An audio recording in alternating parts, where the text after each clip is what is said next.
The problem was, it was too bloody loud. I had to listen to this thing rattling away for hours on end, giving me tinnitus while it printed out new parts for itself. And yes, I know, using an air compressor to drive the pot coding on your 3D printer ain't conventional. But what can I say? I'm extra.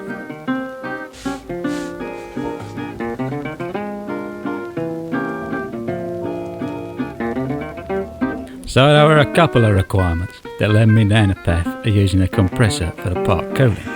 If you've ever made a 3D printer, you know you've got to cram £10 in a £5 bag all around the hot end. And using a compressor means you can use smaller pipes, which means you need less space. And all that being said, at the end of this long winding journey, I ended up making a bleeding fan anyway.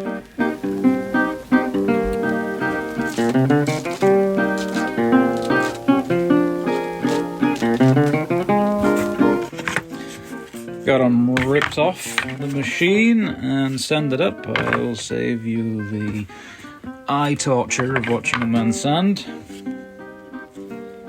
Plywood's not too bad, apart from the veneer on the top is held on with a little more than a suggestion.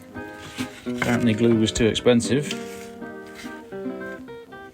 What's the matter, is there not enough losers at the Grand National? The actual wood inside isn't too bad. A few holes, but not too bad. We got all the printed parts as well. These came out pretty good. A few artifacts and defects, but still dialing the printer in. I made it modular in an attempt to make it balanced. I glued this on last night so that it would be dry by this morning and I wouldn't end up spraying super glue in my face. I am going to put that on the lathe and turn it down, at least on the OD and the faces, just so it's at least concentric to the shaft. I may have to balance it.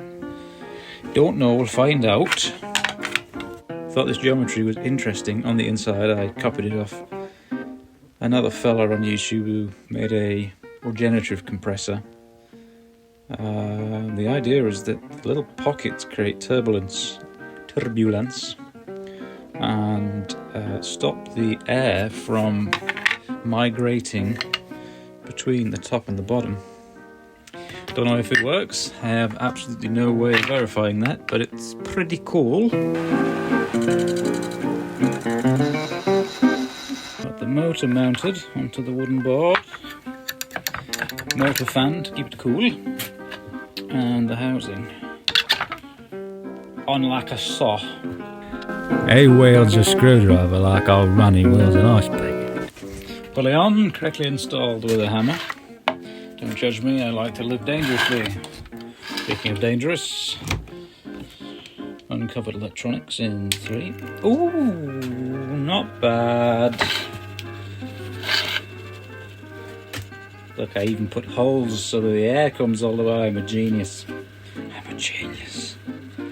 This is a 120.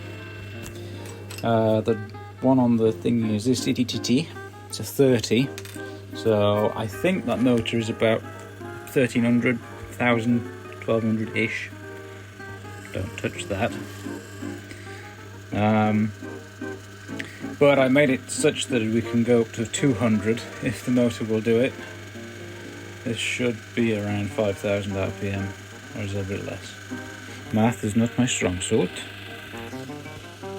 But if it'll do it, then good. If not, then more crying. I also got this handy dandy thing. Turn it on. China's finest. Nobody panic. It tells you how many watts it's drawing. 46 watts. It's a 45 watt motor. It was drawing that without anything on it, so we shall see.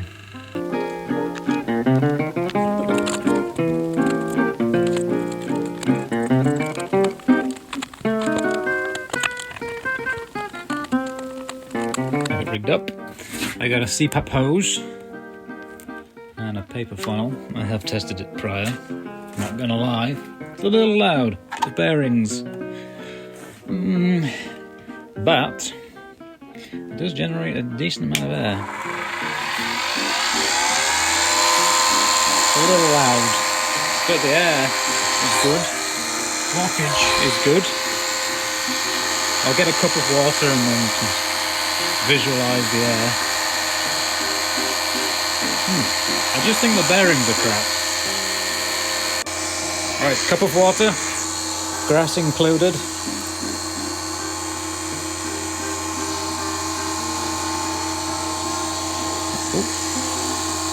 Can you see that? I think it's pretty good. So I had a good think about the bearing situation. And what came to mind was this, after pondering the prices of ABEC 7 bearings. Hard drives, they spin quickly, they have good bearings. And this one has a ginormous shaft on it, so if I redesign the impeller, to fit on that boy, I can do a little bit of surgery on this with a hacksaw and bolt it on the back. I have tested it. Now I don't think I actually possess enough arms to show you, so I'll have to put you on the tripod, but it's very quiet. Forgive the bobbing. I live on a houseboat. I mean, it's a little high-pitched, but it's a hell of a lot quieter than the other ones. Put that in between a couple of layers of wood. I think we might have a winner. After a little more prodding and poking, it gets even better.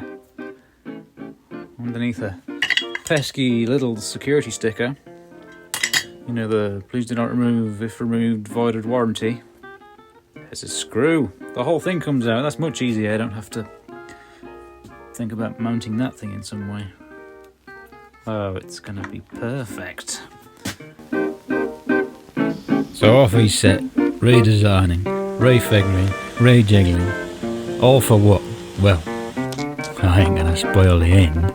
That'd be telling, wouldn't it? Oh, it's all coming together. Interesting stuff to machine. It's a bit like high-density polyethylene. It likes to make lots of strings. It's not quite as elasticy as high-density polyethylene. Are you ready? Wow!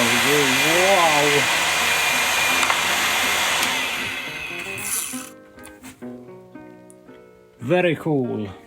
Lid on. Space noises in 3, 2, 1.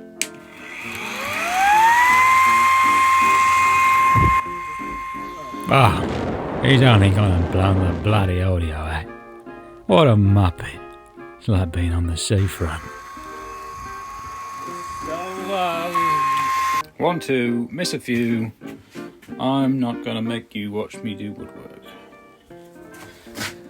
This is the base of the printer. It was on just this one with the wheels. I've given it a lift, like those Florida boys, and mounted the fan underneath. It's got some little silicon feet as to limit vibrations. I'm going to wire in, well, I'm going to model up and print a little housing for this thing so that I've got 3 speeds and an off. Don't know how useful that'll be. I do need to make a flap for that. My plan ultimately is to employ a stepper motor controlled flapper valve to limit the amount of air dictated by the slicer settings, to get the air from here to the end. Sadly I cannot do it Bluetooth. Pipe out the side, pipe up so that it's all rigid, smooth pipe so that I don't get too much loss, because the ribbed hose, although convenient with it being flexible, it does lose a lot of flow because of the internal geometry. Plug it in.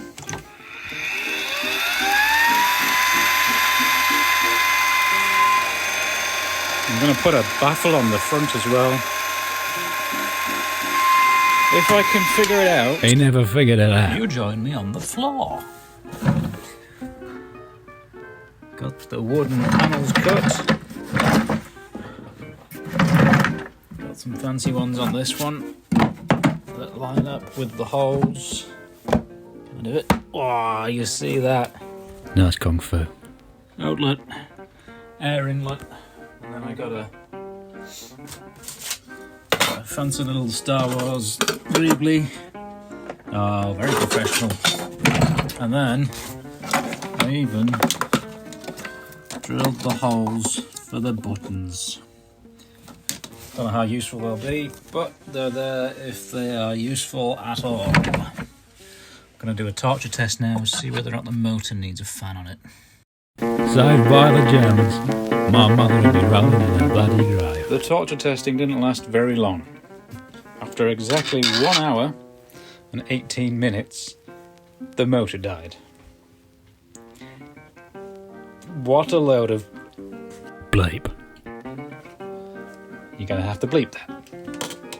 So, I went on the only saving grace of the 21st century, Facebook Marketplace, and bought this thing, which is a ventilation unit out of a boiler, intended to run 24/7, and it's made in Germany. Oh, Germans, don't let me down. It does now mean that I have to remove said crap and do a little surgery. I have no idea how that comes off. It looks like a press fit, which is always my favourite. Heating, beating, and 2 blood sacrifices. I also drilled a hole in it. We got it off. We got it off. So if you have to get one of those off, you have to drill a hole, cut yourself, and then hit it with a hammer. Oh, and heat it up. Right, after a little fiddling, notably printing lots of pulleys, turns out this motor spins much, the cut's doing well, much faster than this motor. I have no way of actually testing that, but I've got a pulley on that's half the diameter of the original one on that one, and it spins faster.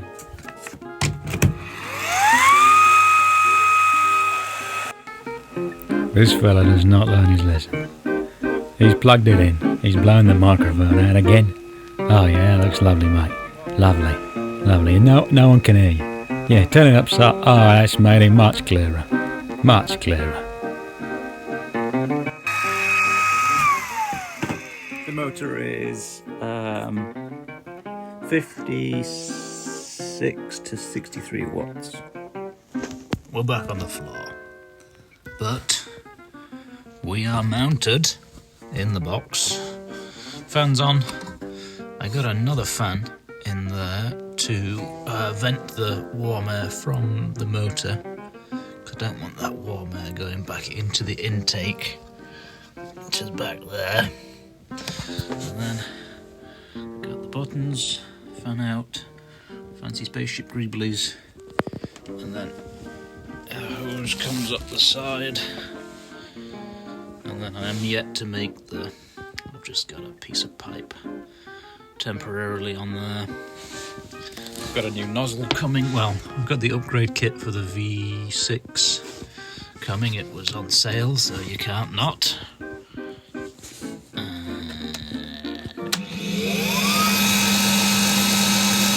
Oh, lovely. It's not that loud.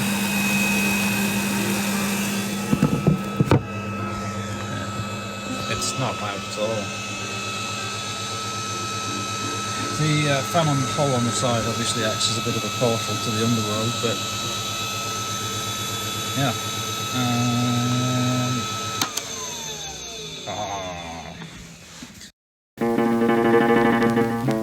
It's been a few days since I put the blower underneath the printer, and it does work. It worked. Oh, that's how long it's been. The cuts healed. it does work, but it produces this god-awful one note that is just tinnitus-inducing, and it's coming from the bearings. So I thought, as I often do, can I just make it bigger and cut out the bearings and just go straight onto the motor? So I have just spent the last few hours cutting out all these parts to see whether or not that theory would actually work, because if it will, then it'll be damn near silent. It's basically an ensemble of whatever I've got lying around. Bits of acrylic left over from the random piece of acrylic, and then some, I think it's high pressure laminate. It was £2 from B&Q in the scrap section. As I say, I have no idea if it's going to work, so there's no point spending any money on it. The other big question is the motor powerful enough to spin an impeller that big. I used the Matthias Wandel method, where you get a stick's playing double duty, and you drill a hole in it, and you put it on the thingy, like so, and you make it 200mm by however deep the impeller is going to be, like so, and then you use the watty meter to see whether or not it draws too much current. It didn't, but my brain tells me that it still isn't going to work. It's me from the future. Turns out this impeller was too big. Interestingly, what happened was, while I was testing the motor with the Matthias Wandel stick method, I had it clamped around the car in that vise, and the wattage meter said 45 watts. I thought, that's fine, 45 watts. The motor is 50 to 50, 58 to 56 to 63. 45 is fine. No, it is not fine. Turns out if you clamp that thing in there, it makes that bigger and limits the motor to 45 watts. So a 200mm impeller draws 70 watts. No good. So I had to remake everything. I kept the same squirrel housing.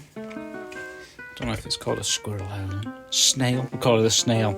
I kept the same snail, even though the impeller now sits slightly below the optimal line. And I made the impeller 175mm instead of 200. And now it draws. Are you ready? Are you ready? We'll turn it on. Spool it up.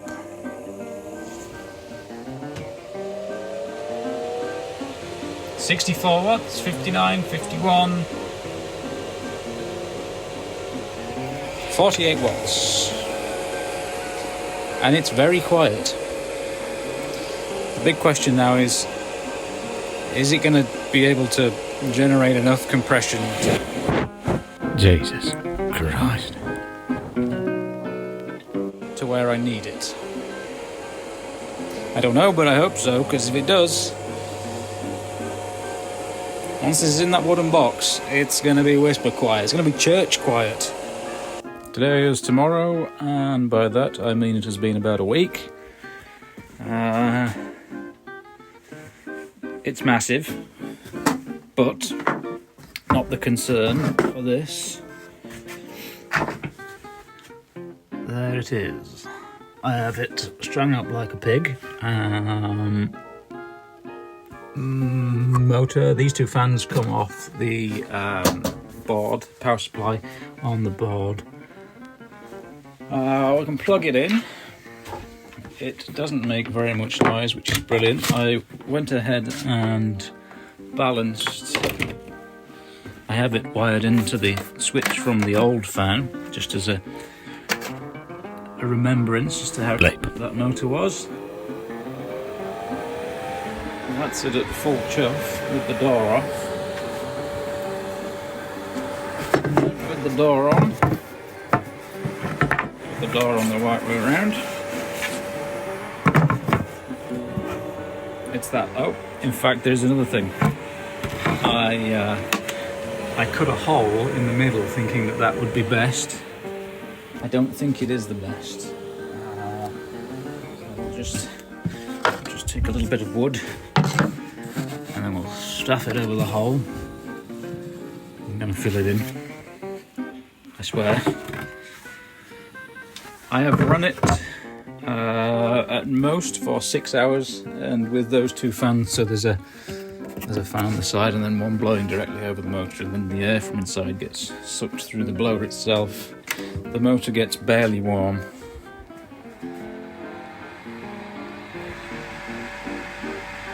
Yes, it's not loud at all. That's the arrangement I've settled on for now. It's 2 slots blowing out either side of the nozzle. It puts out a fair amount of air. So this was one of the test prints. Here's a hole in his head, that's a slicing issue. And then these were the torture tests, so let me turn it off so you can hear me. That's a joke because it's silent. So these are all the tests. These ones I deemed as a failure.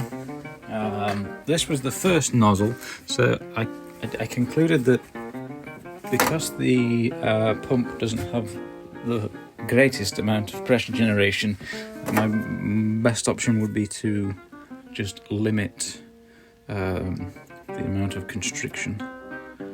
And it worked with this, and then I got one of these. I thought, great. So I went ahead and designed something up in Fusion to print out and look all proper, and then it didn't work at all, and then it did one of these. And then I chased my tail for a while until I ended up with this. I'm also not printing these things slowly. Oh, they fly. I'm also not printing them slowly.